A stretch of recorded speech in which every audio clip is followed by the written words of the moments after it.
ભવસંભવ ભીતિ ભેદનમ સુખ સંપત કરુણાનિકેતનમ વ્રતદાન તપઃ ક્રિયાફલમ સહેજાનંદ ગુરુમ ભજે સદા વર્ણિવેશ રમણીય દર્શનમ મંદહાસ્ય રુચિરાનનાંબુજમ પૂજિતમ સુરનરોત્તમે મુદા ધર્મનંદનમહં વિચિંતયે ત્વં સુકાંતભૃતં કાંતમ ત્વં કાંતમ સર્વદોગતમ ત્વં ગતે દ્વે ગદેવ ત્વં ત્વં વંદે ભક્તિકાસુતમ. સર્વ અવતારી સર્વ કારણના કારણ આપણા સૌના મોક્ષદાતા ઈષ્ટદેવ ભગવાન શ્રી હરિના દિવ્ય સાનિધ્યમાં સ્વામિનારાયણ સંપ્રદાય દક્ષિણ વિભાગ અધિષ્ઠાતા દેવ વડતાલવાસી શ્રી લક્ષ્મીનારાયણ દેવ હરિકૃષ્ણ મહારાજ, સારાય જુનાગઢ પ્રદેશના પ્રાણ સમાન જુનાગઢપતિ રાધારમણ દેવની છત્ર છાયામાં શાકોત્સવના દિવ્ય પ્રસંગે સભામાં ઉપસ્થિત ધર્મકુળ આશ્રિત વાલા સર્વે અમારા સંતો, વાલા સર્વે હરિભક્તો, આજે આપણા માટે અહોભાગ્ય છે. આમ તો જૂની હળિયાદમાં આ કાયમનો તમારો જેવો આનંદ ને ઉમંગ હોય એવો આનંદ અને ઉમંગ અમને પણ અનુભવાય, કારણ કે વલ્લભ કુલભૂષણ એવા શ્રી દ્વારકેશ લાલજી મહારાજ શ્રી આ સભાની અંદર આપણી સાથે અહીંયા ઉપસ્થિત છે. આપને ખૂબ ખૂબ વંદન સહિત આજની સભામાં ઉપસ્થિત ધર્મપ્રેમી સજ્જનો, મોક્ષભાગી જીવાત્માઓ, દરેક ભક્તજનોને અમારા હૃદયપૂર્વક જય સ્વામિનારાયણ. વાલા ભક્તો, પૂર્વ વક્તાઓએ ઉત્સવ અને ઉત્સવના નિમિત્ત એવો હેતુ એના ઉપર ખૂબ સુંદર આપણને વાતો સમજાવી છે.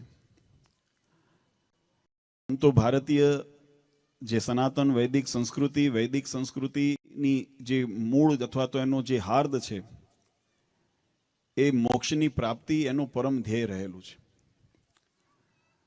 શાસ્ત્રોની અંદર 4 વેદના પુરુષાર્થની સિદ્ધિ શાસ્ત્રોએ બતાવી: ધર્મ, અર્થ, કામ અને મોક્ષ. એમાં અતિ મહત્વનું અને અતિ અલભ્ય એવી પ્રાપ્તિ જો કોઈ થતી હોય તો એ જીવાત્માને મોક્ષપદની પ્રાપ્તિ થાય છે.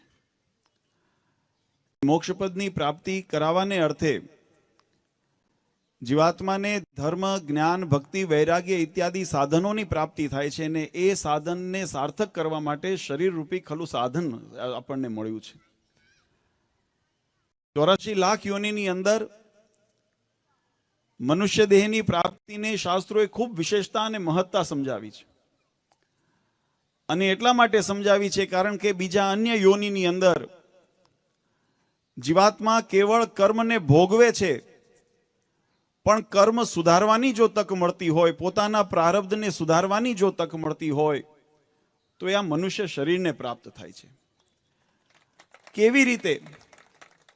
તો શાસ્ત્રોએ એનું બહુ સુંદર વિધાન આપણને બતાવ્યું છે. કારણ કે મનુષ્ય એક એવું શરીર છે જેના માધ્યમથી આમ તો ભગવાને કૃપા કરીને અનંત જીવને તાર્યા છે, અનંત રૂપે તાર્યા છે. ક્યાંય વૃક્ષવેલીના પણ કલ્યાણ કર્યા છે. ભગવાન રાઘવ જ્યારે વૈકુંઠ પધાર્યા ત્યારે એમ લખ્યું, અયોધ્યાના રજકરણને અને દર્ભોને પણ, એટલે કે ઘાસ પત્તાને પણ પોતાની સાથે, એની અંદર રહેલા જીવને પણ પોતાના ધામમાં રહી ગયા, એવી મહત્તા ભગવાનના યોગની બતાવી છે.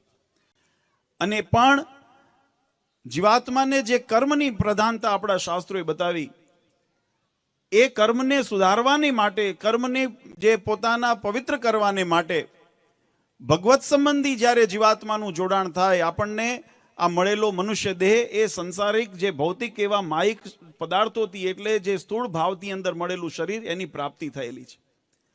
પણ એ પ્રાપ્તિની અંદર જીવાત્માને કર્મ કરવાને માટે જ્ઞાનેન્દ્રિય, કર્મેન્દ્રિયની પ્રાપ્તિ થઈને એની સાથે મન, બુદ્ધિ, ચિત્ત, અહંકાર એવા અંતઃકરણની પ્રાપ્તિ થઈ.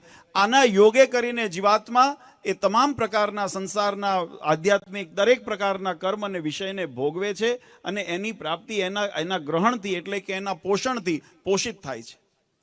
શાસ્ત્રોએ બહુ સુંદર વાત સમજાવી કે આ ધરા ઉપર જીવાત્માને જ્યારે ભગવાનની પ્રાપ્તિ થાય, એટલે કે સત્સંગનો યોગ થાય, એ સત્સંગના માધ્યમે કરીને જેમ અગ્નિની અંદર તપાવાથી સોનું શુદ્ધ થાય છે, એમ શાશ્વત એવો જે જીવાત્મા એ જાય માયાના આવરણે કરીને મલિન થયો હોય, એના આવરણની અંદર એ દૂષિત થયો હોય, કલુષિત થયો હોય, ત્યારે સત્સંગ રૂપી તાપણીની અંદર એને તપાવવામાં આવે, એને ભગવત પરાયણ કરવામાં આવે, અને એ ભગવત પરાયણતા કરાવીને જીવાત્માને શુદ્ધ બનાવીને આત્મરૂપની અંદર નિષ્ઠા દ્રઢ કરાવીને બ્રહ્મરૂપની પ્રાપ્તિ કરાવી અક્ષરધામના ભગવાનના ધામના અધિકારી બનાવે, એનું નામ આપણું સનાતન તંત્ર છે. આ સનાતન પરંપરાની શાખાઓ એની અંદર પૂર્વ આચાર્યશ્રીઓએ જે પોતાના આમ તો શઠ દર્શન શાસ્ત્રોની અંદર કહેવામાં આવે છે, શઠ દર્શનની અંદરના જે નિયમનો છે અને એના સાથે વેદ ઉપનિષદ આદિ પુરાણોના વિધિ નિષેધના જે મર્યાદાઓ છે એનું નિરૂપણ કરીને સંપ્રદાયોની રચના કરી ભગવત પરાયણ જીવાત્માને કરવા સંસારની અંદર એમને એક અલખ જગાવી છે. આજે એ અલખના ભાગરૂપે આપણે અહીંયા જ્યારે સત્સંગ કરતા હોઈએ, આમ તો ઉત્સવ નિમિત્ત છે. જો શાસ્ત્રોની અંદર બહુ એનો મહિમા બતાવ્યો છે. ભગવત સંબંધી કોઈ પણ કાર્ય થયું હોય, ભગવાને પોતે કરેલી ચરિત્ર હોય કે ભગવાનના સંબંધે થયેલ ચરિત્ર હોય, ભગવાને લીલા કરી હોય, ભગવાને જેમ દ્વાપર યુગની અંદર ભગવાન સતયુગની અંદર દત્તાત્રેય આદિ કપિલ મુનિ રૂપે પરમાત્માએ જ્યારે પોતાના ચરિત્રો કર્યા, રઘુનાથ વેવા ભગવાન રામચંદ્રજીના પ્રાગટ્યની અંદર ભગવાને જે ચરિત્રો કર્યા, ભગવાન કૃષ્ણચંદ્ર નારાયણ જ્યારે આ ધરા ઉપર મનુષ્ય આદિ ચરિત્ર ધારણ કર્યા, દિવ્ય ચરિત્રો એમને પોતે કર્યા. આ તમામ જે ઉત્તમ પરમાત્માના જે ઐશ્વર્યયુક્ત જે ચરિત્રો હોય એની સ્મૃતિની અંદર આપણે ઉત્સવ કરીએ છીએ. ભગવાનના પ્રાગટ્ય ઉત્સવથી લઈને, જો મહારાજે ગોવર્ધન તોલ્યો, ભગવાન કૃષ્ણચંદ્રએ જ્યારે ગોવર્ધન તોલ્યો, અન્નકૂટ ઉત્સવ કર્યો, આજે પણ એ પરંપરા આપણી સંસ્કૃતિની અંદર વણાઈ ગઈ અને આજે પણ આપણે અન્નકૂટ ઉત્સવ, દિવાળી ઉત્સવ કરીએ છીએ, કારણ કે એનો યોગ પરમાત્માની સાથે છે. ભગવાન રામચંદ્રજી જ્યારે અયોધ્યા પરત પધાર્યા ત્યારે જેમ અયોધ્યાવાસીઓએ દિવાળી ઉજવી અને દીવા પ્રગટાવ્યા, રંગોળીઓ કરી, એમ આજે પણ આપણે એ પરંપરાની અંદર આપણે પણ દિવાળીને ઉત્સવ કરતા હોઈએ, ભગવાન રામના આગમનની આપણે પણ કામના કરતા હોઈએ, એના ઉત્સવ કરતા હોઈએ. એ જ રીતે સ્વામિનારાયણ સંપ્રદાયની અંદર ભગવાન સ્વામિનારાયણે જ્યારે મનુષ્યત્વનું ધારણ કરી અનેકવિધ ચરિત્રો કર્યા જીવાત્માના કલ્યાણને અર્થે, આ શાકોત્સવ એના એક નિમિત્ત પ્રસંગને યાદ કરીને સંપ્રદાયની અંદર ઉજવાય છે. જે કે સંપ્રદાયના ભક્તોને તો ખ્યાલ કથા વાર્તાના માધ્યમથી ઘણી વખત એ પ્રસંગ સાંભળ્યો છે, શ્રવણ કર્યો છે, પણ ઘણાને એમ થાય કે આ શાકોત્સવનો ઉત્સવનો શું મહિમા હશે. ત્યારે એનો પ્રસંગ એવો બનેલો, આપણે બધા એને થોડું સ્મરણ કરીએ કે 200 વર્ષ પૂર્વે જ્યારે ભગવાન સ્વામિનારાયણના ધરા ઉપર મનુષ્ય ચરિત્ર કરતા, ત્યારે એક પોતાના અનન્ય ભક્ત હતા, સુરાખાચર લોયાના એ ગામધણી હતા. એમને ત્યાં એક વખત ચોરી થઈ, અને ચોરી થઈ એટલે એ ચોર લોકોએ પટારો તોડવા, જૂની જે આપણી રીતભાત હતી એની અંદર તિજોરીઓ કે સરકારી આ બેંકો કે લોકરો નહોતા, ઘરની અંદર પટારાની અંદર બધી માલ મિલકત મૂકતા. એ પટારાને અંદર તોડવા પ્રયત્ન કર્યો, પટારો તૂટ્યો નહીં, આખો પટારો ઉપાડીને ગામની ભાગોળમાં લઈ ગયા. આખી રાત મહેનત કરી, આ બાજુ સવારે પ્રભાત થયું ને બધા ઉઠ્યા ત્યારે ખબર પડી સુરાબાપુને કે ઘરમાં ચોરી થઈ છે. મનોમન સંકલ્પ કર્યો કે મારી મહેનતની, પુરુષાર્થની, નીતિથી કમાયેલી કમાણી છે, જો મને પાછી મળે તો અડધી અડધ ભગવાનને અર્થે, સંતોને અર્થે, સત્સંગને અર્થે મારે વાપરવી છે. આવો સંકલ્પ કર્યો. ભગવાનને કરવું એવું કે ચોર લોકોથી એ પટારો તૂટ્યો નહીં, અને હેમખેમ એ પટારો પાછો આવ્યો. જ્યારે ખોલીને જોયું તો અંદર મૂડી અકબંધ હતી. એમને પોતાના ધર્મપત્ની અને એવા શાંતાબાને વાત કરી કે મારો આવો સંકલ્પ છે કે અડધી રકમ આપણે ભગવાનને અર્થે, સંતોને અર્થે, સત્સંગને અર્થે વાપરવી છે. ત્યારે એમના ધર્મપત્નીએ ખૂબ સુંદર, વિવેકી હતા, સમજુ હતા. એમને વાત કરી, બાપુ એક વાત કહું, ખોટું ન લાગે તો કે કોને? એટલે એમને કીધું કે આ જો ચોર લોકોથી પટારો તૂટ્યો હોત તો શું અડધી મૂડી તમારા માટે પાછી મૂકતા જાત કે આ ધણી નીચે રહેવા દો? તો કે એ કેમ બને, એ તો બધું લઈ ગયા હોત. તો કે આપણા પ્રારબ્ધનું તો બધું ગયું હતું, ભગવાનની કૃપાથી બધું પાછું આવ્યું છે, માટે બધું ભગવાનને અર્થે આપણે વાપરવું છે. અને એ રીતે શાકોત્સવનો આ નિર્માણ, કે એમ નહીં પણ ઉત્સવ જેને દાન કરી આવો એવી રીતે નથી કરવો, આપણે આંગણે ભગવાનને તેડાવીએ અને એમના સાનિધ્યની અંદર દિવ્ય લીલા ઉત્સવ, કથા વાર્તાનું આયોજન થાય. જો ભગવાનની કથા, આ ઉત્સવ છે ને, એની અંદર તમામ પ્રકારના પોષણ મળે છે. આ વાત બહુ સમજવા જેવી છે. આપણે માત્ર, નહીતર જગતની અંદર પણ મેળાવડા થતા હોય છે, પણ જગતના મેળાવડા માત્ર 3ની સુધા એને સમાવે છે. એટલે કે ભૂખને આપણી મટાડે. તમે બજારમાં જઈને જમી આવો, હોટલમાં જઈને જમી આવો, કદાચ વીસીની અંદર જઈને જમી આવો, અને કદાચ મોંઘામાં મોંઘી થાળી થાવ ને તો એની આનંદ, એની ઘડી, 2 ઘડી, 5 ઘડી એનો જે આનંદ, એનો પ્રભાવ રહેશે. પછી અન્યતા પછી નહીં તો હાંજે આપણે યાદ કર્યું કે ભાઈ સવારે દૂધપાક ખાતો તો હવે હાંજે ટાળું નથી કરવું. થાય એવું? તો પેટમાં જ્યારે ભૂખ ઉપડે, જ્યારે જઠરાગ્નિ જ્યારે પ્રજ્વલે એટલે આપોઆપ એની ભૂખ, કારણ કે નાશવંત પદાર્થનું સુખ હંમેશા નાશવંત અનુભૂતિ કરાવે છે. પણ સત્સંગનો એવો મહિમા છે, સત્સંગનો એવો યોગ છે કે જેના માધ્યમે કરીને અવિનાશી એવા સુખની પ્રાપ્તિ થાય, જેને ભગવાનની તૃપ્તિથી થઈ. મોક્ષ ધર્મની જે વ્યાખ્યા આપણા વેદોની અંદર કરી છે ને, એ મોક્ષ ધર્મની પ્રાપ્તિની અંદર ત્યાં કોઈ અનુભૂતિ જ નથી. જીવાત્મા જ્યારે બ્રહ્મરૂપ થઈ પરબ્રહ્મ પરાયણ થઈ જાય છે, પછી ત્યાં કોઈ પ્રકારની તરસ નથી, ક્ષુધા નથી, કોઈ લાલસા નથી, કોઈ કામના નથી. કારણ કે આ બધા જે ગુણ છે ને, માયાના ગુણ છે. માયાના ત્રણ અહંકાર, જે સત રજ તમ, એના જે અહંકારથી નિર્મિત થયેલા ગુણો છે, અને એ ગુણનો પ્રભાવ ભગવાનના ધામની અંદર નથી. અને ત્યાં તો એક જ સુખ છે, એક જ આનંદ છે કે પરમાત્માની મૂર્તિ, પરમાત્માનું સ્વરૂપ, પરમાત્માનું સાનિધ્ય, ભગવાનની વાણી, ભગવાનની સેવા. અને જીવાત્મા એની અંદર એટલો ઓતપ્રોત થઈ ગયો હોય કે પોતાનું અસ્તિત્વ જ્યારે એનું ભૂલાવી દે અને ભગવાનમય થઈ જાય, એનું નામ મોક્ષ આપણા શાસ્ત્રોએ, વેદોએ કીધું છે. આજે એ પ્રાપ્તિ કરાવવાને માટે આ જીવાત્માને જે જગતના અમે કહીએ છીએ ઘણી વખત દ્રષ્ટાંતિ, એકદમ 2000ની 5000ની કદાચ થાળી લઈને ખાઓ ને તો એને માથે અડાડવાનું મન ન થાય.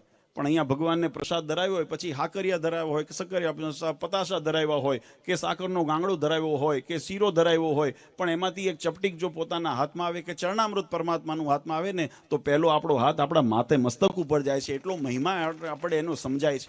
એ ભગવાનના યોગે કરીને મહારાજે આ દિવ્ય લીલા જ્યારે લોયાની અંદર કરી, ત્યારે મહારાજ પોતે સંતોએ વિનંતી કરી, મહારાજ તમારા ધરાવેલો પ્રસાદ ઘણી વખત જમ્યા, તમારા હાથેથી અમને ઘણી વખત આપે પીરસ્યું ને અમે જમ્યા, પણ તમે રાંધ્યું હોય ને અમને જમવા મળ્યું હોય એવું અમને અવસર મળ્યો નથી. અને એ અવસર નથી મળ્યો એટલે અમારા ઉપર કંઈ કૃપા કરો. મહારાજે પોતે શાક વઘારવા માટે આપણા પ્રેમાનંદ સ્વામી એને કીર્તન લખ્યું, વળી વખાણું શાકોત્સવ લીલા કરી, નૈણે નિર્ત્યા કરતા સુંદર શાક. જો ભગવાન પોતે 12 મણ 12 મણ એકાક્ષરી વઘારમાં મહારાજે 60 મણ રીંગણાનો અને 12 મણનો વઘાર મહારાજે લોયાની અંદર કર્યો. અને એ વઘારની અંદર પોતાના સ્વહસ્તે મહારાજ કરકમળો દ્વારા હળદર, મસાલો, મરચા વગેરેની અંદર ધાણાજીરું વગેરે મસાલો એની અંદર ભગવાન પધરાવે. અને એની જે સુગંધ, એની જે સુવાસ એ સ્વર્ગાદી લોક સુધી પહોંચી. અને શિવ બ્રહ્માદિ આદિ દેવોને પણ એમ થયું કે આવી દિવ્ય લીલા પરમાત્માની થઈ રહી છે, ત્યારે એના દર્શન કરવા શિવ બ્રહ્માદિ જોવા આવ્યા તજી નાખજો. ઇન્દ્રાદિ દેવો ભગવાનના આ સ્વર્ગને એમાંથી આ દર્શન કરવાને માટે પધાર્યા. મહારાજના દિવ્ય ચરિત્રની અંદર ઘણી વખત વાલા ભક્તો સંશય થાય. જીવાત્માને જ્યાં સુધી પરમાત્માના પરિપક્વતાનું જ્ઞાન નથી, પરમાત્માના અવતરણનું સમજણ નથી, ભગવાનને ઓળખાય કેવી રીતે? બહુ સુંદર વિદ્વાનો અહીંયા આગળ સંતો અહીંયા ઉપસ્થિત છે, એમને ખ્યાલ છે ભગવાનની ઓળખાણ લક્ષણે કરીને થાય છે. કોઈએ લખી દીધું એટલે આપણે માની લેતા નથી ભગવાન છે. ભગવાનના ઐશ્વર્યના જે ગુણ બતાવ્યા છે, ભગવાનના જે લક્ષણો બતાવ્યા છે, એને જ્યારે દર્શન થાય ત્યારે આપણને પ્રતીતિ થાય કે આ રામ છે, આ કૃષ્ણ છે, આ ભગવાન છે, આ બુદ્ધ છે, આ મત્સ્ય અવતાર, કચ્છ અવતાર નથી. નહીં તો રૂપ કેવા હતા? મત્સ્ય અવતાર ભગવાને લીધું, માછલી જેવા હતા.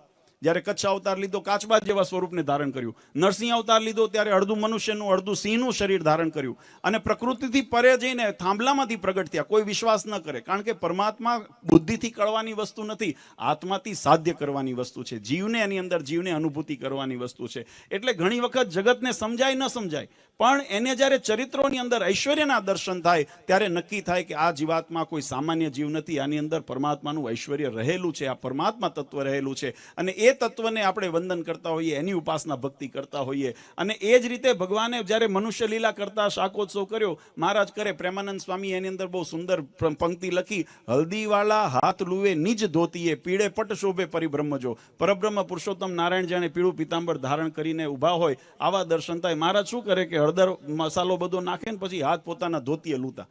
હવે આ લીલા જોઈને ઘણી વખત મનમાં સંશય થાય ને કે આને ભગવાન કેમ માનવા? એવું થયું એવું કે પ્રસંગ જ્યારે મહારાજા ચરિત્ર કરતા હતા, ચરોતર બાજુથી કાશીદાસ, કાનદાસ વગેરે પાટીદાર ભક્તો ભગવાનના દર્શને આવેલા. અને દર્શને આવ્યા ને ભગવાનના ચરિત્ર કરતા જોયા તો મનુષ્ય ભાવ આવ્યો, મનમાં ભગવાનપણાની શ્રદ્ધા ન રહી.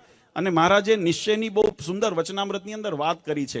મહારાજ કે ઉત્તમ, મધ્યમ અને કનિષ્ઠ એવા 3 પ્રકારના નિશ્ચય જીવાત્માને થાય છે. એની વ્યાખ્યા પણ મહારાજે સમજાવી કે ઉત્તમ નિશ્ચય કોણે કહેવાય, મધ્યમ નિશ્ચય કોણે કહેવાય, અને કનિષ્ઠ નિશ્ચય કોણે કહેવાય. ત્યારે ભગવાને બહુ સુંદર વ્યાખ્યા સમજાવી. કનિષ્ઠ નિશ્ચય થયો હોય એટલે કંઈક શાસ્ત્રે કરીને, યોગે કરીને, સંત સમાગમે કરીને ભગવાન તત્વને સમજ્યા હોય, જાણ્યું હોય, પણ એની અંદર દ્રઢતા ન હોય, એમાં વિશ્વાસ ન હોય, એની અંદર અડગતા ન હોય. અને એવું ન હોય ને ત્યારે કેવું થાય કે જીવનની અંદર કોઈ વખત એવા પ્રસંગ બને કે કોઈ ભગવાનનું ખંડન કરે અને છતાંય એનું અહિત ન થાય, તો પછી ભગવાનમાં પછી ભરોસો રહેતો નથી, ભગવાન ઉપર શ્રદ્ધા રહેતી નથી. એમ થાય આ બધું ચલાવે છે ભગવાન કેમ? આ કનિષ્ઠ નિશ્ચયની રૂપરેખ મહારાજે એનું ગુણ બતાવ્યો.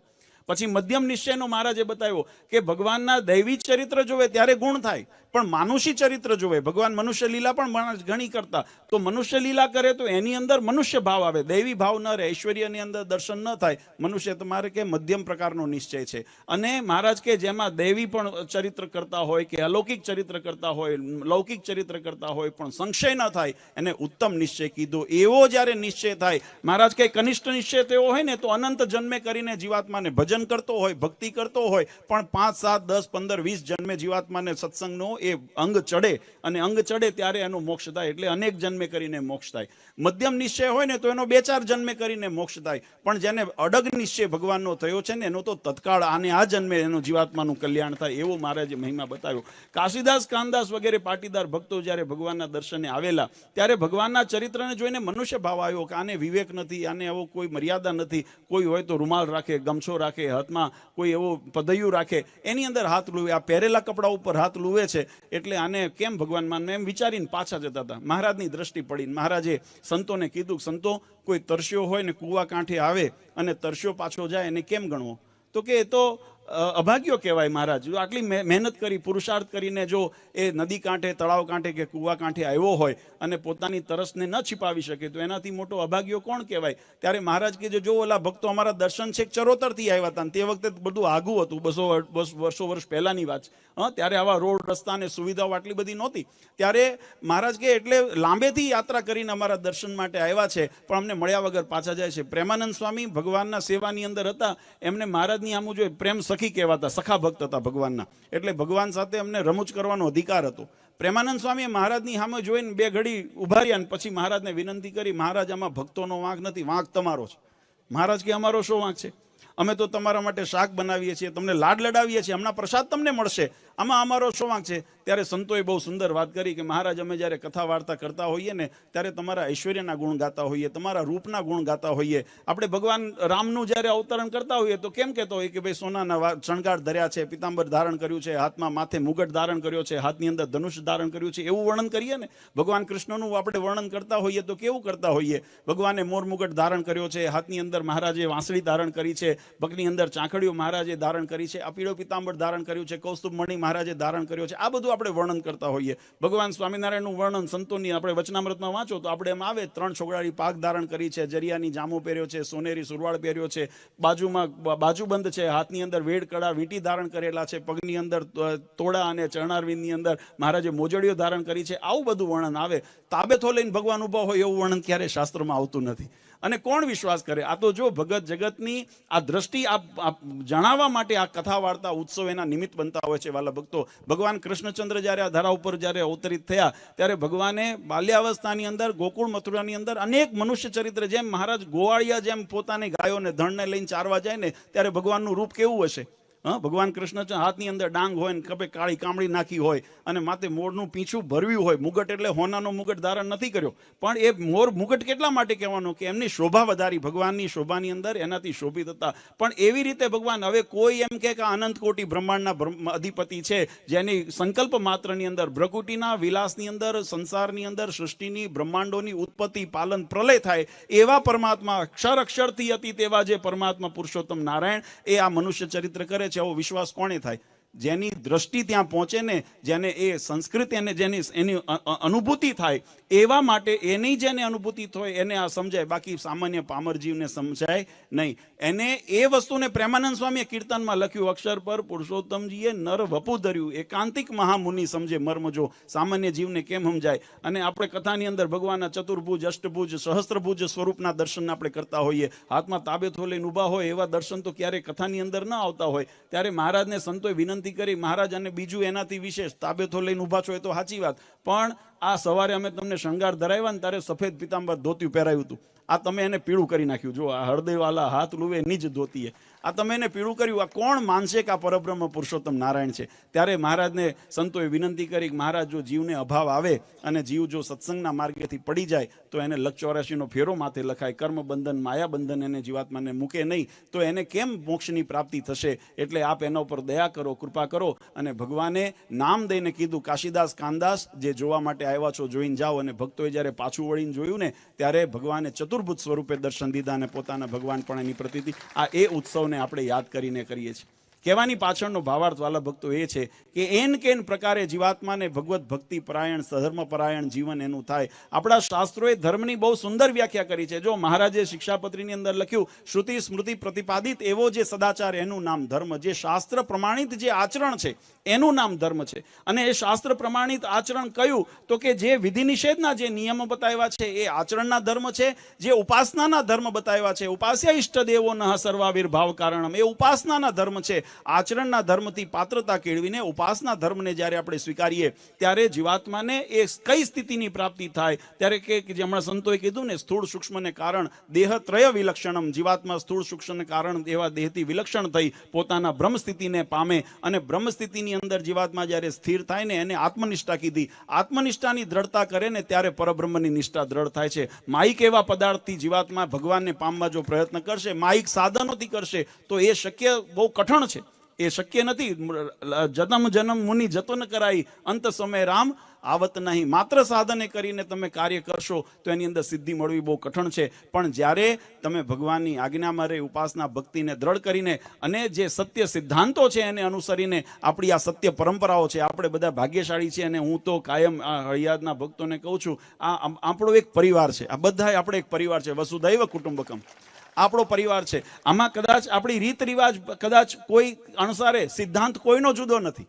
મોક્ષની વાત, ધર્મ, ભગવાનની પ્રાપ્તિની વાત, ભગવાનની સેવાની વાત, ભગવાનને રાજી કરવાની વાત આપણી સનાતન વૈદિક પરંપરાનું હાર્દ છે. ભગવાન મૂકીને ક્યાંય કોઈનું અસ્તિત્વ નથી. બધા શૂન્ય છે, બધા મીંડા છે. પણ જ્યારે ભગવાનની અંદર એકડો જ્યારે જોડાય ને ત્યારે એની કિંમત વધતી જાય છે. એમ આપણે બધા ભગવાનને વરેલા છીએ. પછી એ રામ રૂપે હોય, કૃષ્ણ રૂપે હોય કે ભગવાન શ્રીહરિ રૂપે હોય, આપણે જ્યારે એની ઉપાસનાની અંદર પોતાને આત્મને નિવેદનમ, જેમ પોતાના સર્વ અર્પણ કરીને ભગવાનની ભક્તિની અંદર પરાયણ થઈએ ત્યારે જીવાત્માનું સહેજે સહેજે કલ્યાણ થાય. આજે એ કલ્યાણની પ્રાપ્તિ મહારાજે, નહીતર તો આ ગહન અમે ઘણી વખત દ્રષ્ટાંત દઈએ છીએ કે ભગવાન, કોઈએ પૂછ્યું કે ભગવાન આ ધરા ઉપર શા માટે પ્રગટ થતા હોય?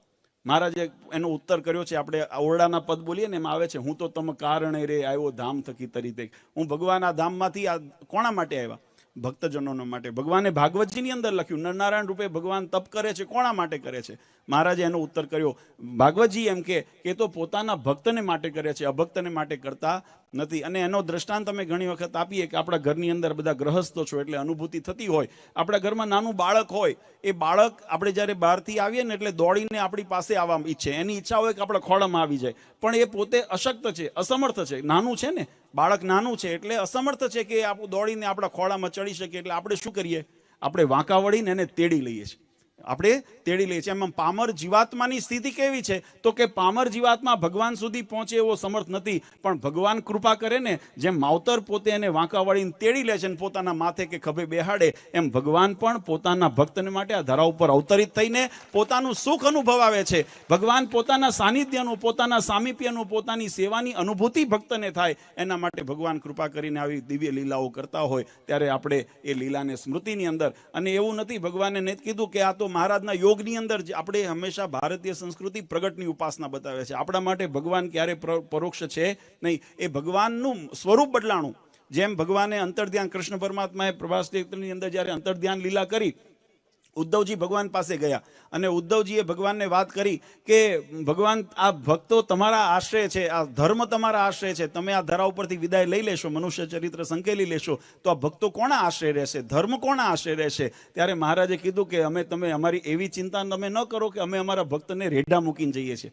શ્રીમદ ભાગવતજીના મહાત્મા ભાગની અંદર આ વાત નોંધ લેવાની. એવું ન વિચારશો કે અમે અમારા ભક્તને અનાથ કરીને જઈએ છીએ. અમે અમારું કેવળ મનુષ્ય ચરિત્ર અમારું સંકેલીએ છીએ. પણ મહારાજે પોતાના ઐશ્વર્ય જઈ ભાગવતજીમાં પ્રવેશ કર્યો. મહારાજ કે આજે ભાગવતનો આશ્રય કરશે, એ ભાગવત પરાયણ જીવન જે જીવશે એને અમારા આશ્રયનું ફળ મળશે. એટલે આજે પણ ભગવાન પ્રગટ રૂપે, ભાગવત રૂપે, મૂર્તિ રૂપે ભગવાનની આપણને દર્શન થાય. મહારાજે સ્વામિનારાયણ ભગવાને પણ અંતર્ધ્યાન લીલા કરીને ત્યારે વચનામૃત વડતાલના વચનામૃતની અંદર ભગુજીએ ભગવાનને પ્રશ્ન પૂછ્યો કે મહારાજ જીવનું કલ્યાણ કેમ થાય? ત્યારે મહારાજે પણ બહુ સુંદર ઉત્તર કર્યો. મહારાજ કે જ્યારે ભગવાન આ ધરા ઉપર મનુષ્યાદિ ચરિત્ર કરતા હોય ત્યારે લક્ષણે કરીને પરમાત્માને ઓળખે, એમાં નિશ્ચય કરે અને એનો આશ્રય કરે તો જીવાત્માનું કલ્યાણ થાય. પછી એ જ્યારે એવા પરમાત્મા ધરા ઉપર ન મનુષ્ય ચરિત્ર કરતા હોય ત્યારે ભગવાનના જે મળેલા એવા સંતો હોય, જેને ભગવાનને ધારણ કરેલા હોય, ભગવાનની પ્રાપ્તિ જેને કરેલી હોય, એવા જે સમર્થ પુરુષો હોય, મહાપુરુષો હોય, એનો આશ્રય કરે, એની વાતની અંદર પોતે અનુસરે, એને શરણાઈ રહીને પોતે ભગવાનની ભક્તિ કરે તો જીવાત્માનું કલ્યાણ થાય.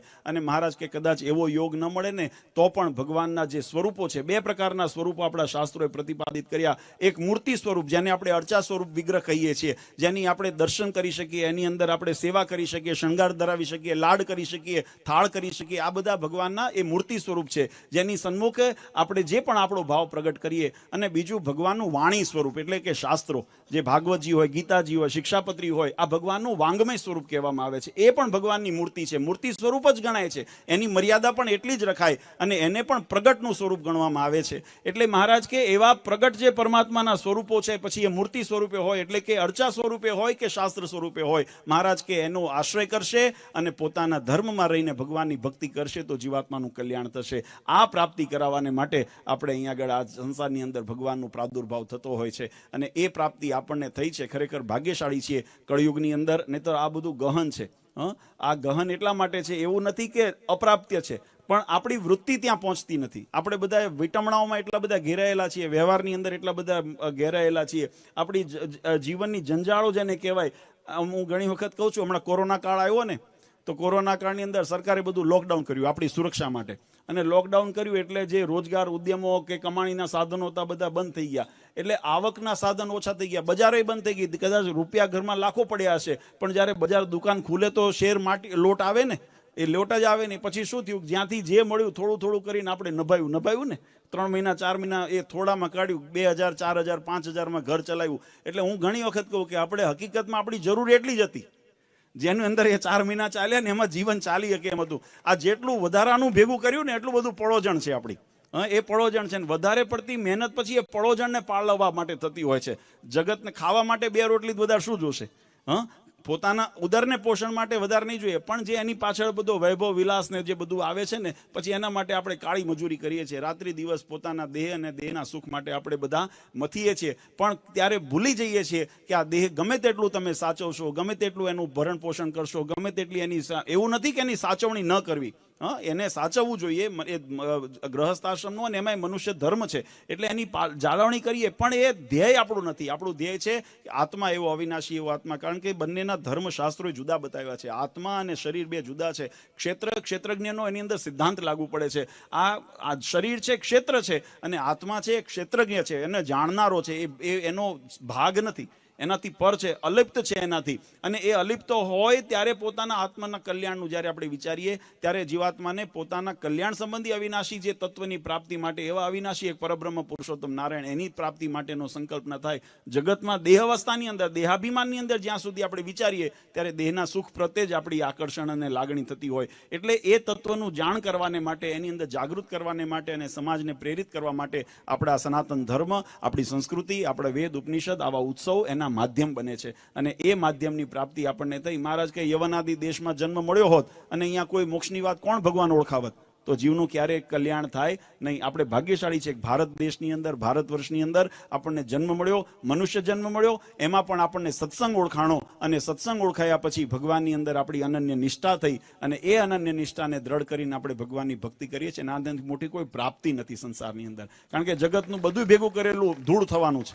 જગતનું બધું ભેગું કરેલું ધૂળ થવાનું છે, પણ જે ભક્તિ કરી હશે, સેવા કરી હશે, ભગવાનની આજ્ઞાનું પાલન કર્યું હશે, એ મોક્ષની પ્રાપ્તિ માટે ભાતું બનવાનું છે. એટલે એ ભાતાને કરવા માટે આપણે અહીંયા ઉત્સવ કરીએ છીએ. આ વર્ષે આપણા સંપ્રદાય માટે બહુ ગૌરવનો વર્ષ ગણાય, કારણ કે ભગવાન સ્વામિનારાયણે પોતાના સ્વહસ્તે વડતાલની અંદર લક્ષ્મીનારાયણ દેવ હરિકૃષ્ણ મહારાજની સ્થાપના કરી. એના 200 વર્ષ પૂર્ણ થાય છે, એટલે દ્વિશતાબ્દી મહોત્સવ વર્ષ આપણે ઉજવીએ છીએ.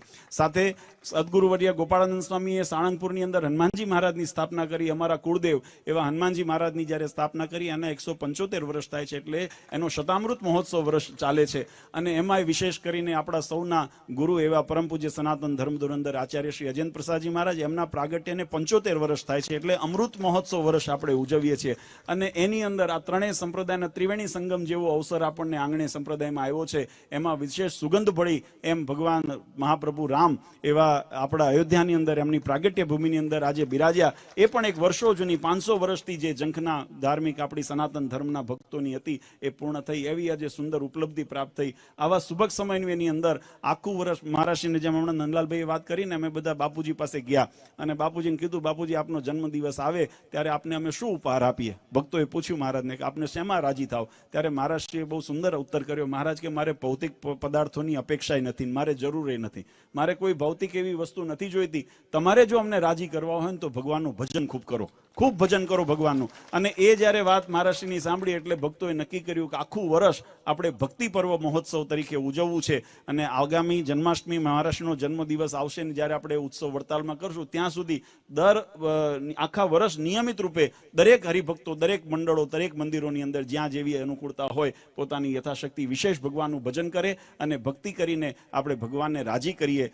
આવા સંકલ્પ સાથે આપણે જ્યારે ઉજવી રહ્યા છીએ અને એના અંતર્ગત આ વખતનો આ શાકોત્સવ પણ એની અંદર સમાવેશ થયો છે. આપણે બધા ભાગ્યશાળી છીએ કે આના સાક્ષી બનવાનો આપણને અવસર મળ્યો છે. આના અંદર આપણે પોતાનું યોગદાન આપવાનો આપણને અવસર મળ્યો છે. હમણાં સંતોએ વાત કરીને જેમ ભગવાને ગોવર્ધન તોલ્યો ત્યારે તોલનાર તો ભગવાન હતા, પણ ગોવાળિયાઓએ લાકડી આપીને ધન્ય થઈ ગયા. જેને લાકડીનો ટેકો આપ્યો ને એને પોતાના જીવનનો ટેકો, ભગવાનનો મોક્ષનો ટેકો લઈ લીધો. એવી રીતે આપણને આવા ઉત્સવની અંદર જે ભગવાનનો વિશેષ ભક્તિ કરી, સેવાપરાયણ જીવન કરીને પોતાને ધન્ય બનાવવાનો અવસર મળ્યો છે એ બદલ દરેક ભક્તોને અમે ખૂબ ખૂબ શુભકામના આપીએ છીએ, અભિનંદન આપીએ છીએ. આજના ઉત્સવની અંદર પૂજ્ય મહારાજશ્રી પધાર્યા, એમની વ્યસ્તતા અને કીધું બારોબાર બીજા રાજકોટ બાજુથી લગભગ પ્રોગ્રામથી આ પધારે છે એટલે એમની ખૂબ એમને પણ દાખલો કરીને આપ્યા. એમના અમારે આત્મીયતા એવી છે, અમારે ઘણી વખત મળવાનું કદાચ અહીંયા પ્રસંગોપાત થતું હોય પણ અંતર્મન અમારા મળેલા છે. ધર્મકુળ અને વલ્લભકુળની એવી આત્મીયતા છે અને એવી ભગવાન સ્વામિનારાયણે શિક્ષાપત્રીમાં મોહર મારી છે. આપણા સંપ્રદાયની અંદર વિશેષતા એ છે કે ભગવાન સ્વામિનારાયણે શિક્ષાપત્રીની અંદર જે આપણા ઉત્સવ સમયાની રીત જે મહારાજે નિર્ણય કર્યા એ વલ્લભકુળના જે મહારાજના કરેલા વિઠ્ઠલાધીશ એવા જે એમના કરેલા નિર્ણયો એને મહારાજે સ્વીકૃતિ આપી છે અને કીધું આપણે એ પરંપરાને અનુસરીએ છીએ. એટલે આપણી પરંપરામાં ભિન્નતા નથી, એક જ પરંપરા છે. આપણી ધ્યેય એક છે, ભગવાનને રાજી કરવાનો. એટલે એવું સુંદર સમન્વય આજે અહીંયા થયો છે. ત્યારે વિશેષ સમય નથી લેવો, આપણે મહારાજને પણ આશીર્વાદ અને બધાને હવે મને કીધું એમ કે નંદલાલભાઈએ શરૂઆતમાં વાત કરીને આપણે થોડું લેટ ચાલુ કર્યું, લેટ કરજો. પણ પછી લેટ કરવામાં શું થાય કે અડધી વાત પછી ઉપરથી જાય, એવું થાય ને, બધું પછી અંદર ન ઉતરે. મારી એવી ઈચ્છા સંતોએ જે પીરસ્યું છે અને અમે જે પીરસ્યું છે એને પચાવજો. આને ઉપરથી ન જવા દેશો. મહારાજના આશીર્વાદ લઈ અને બધાએ પ્રસાદ લઈને ખાસ જજો. આજના દિવસે હરિકૃષ્ણ મહારાજ, રાધારમણ દેવને પ્રાર્થના કરીએ કે આપ સૌ ભક્તો જે યજમાન પદે જે અહીંયા રહીને બધાએ મોટી સેવા કરી છે એવા તમામ યજમાનોને, દાતાઓને, સ્વયંસેવકોને તમામને અમે અંતરથી ખૂબ ખૂબ શુભકામના અને આશીર્વાદ આપીએ છીએ. ભગવાન આપ સૌનું ખૂબ મંગળ કરે એવી ભગવાન હરિકૃષ્ણ મહારાજના ચરણારવિંદમાં પ્રાર્થના કરી પરમ પૂજ્ય સનાતન ધર્મ ધુરંધર 1008 આચાર્ય શ્રી અજેન્દ્ર પ્રસાદજી મહારાજ શ્રી, પરમ પૂજ્ય અશોક ગાદીવાળા માતુશ્રી અને અમારા સમસ્ત ધર્મકુળ પરિવાર વતી આપ સૌને અંતરના આશીર્વાદ આપી મારી વાણીને વિરામ આપું. સહેજાનંદ સ્વામી મહારાજ.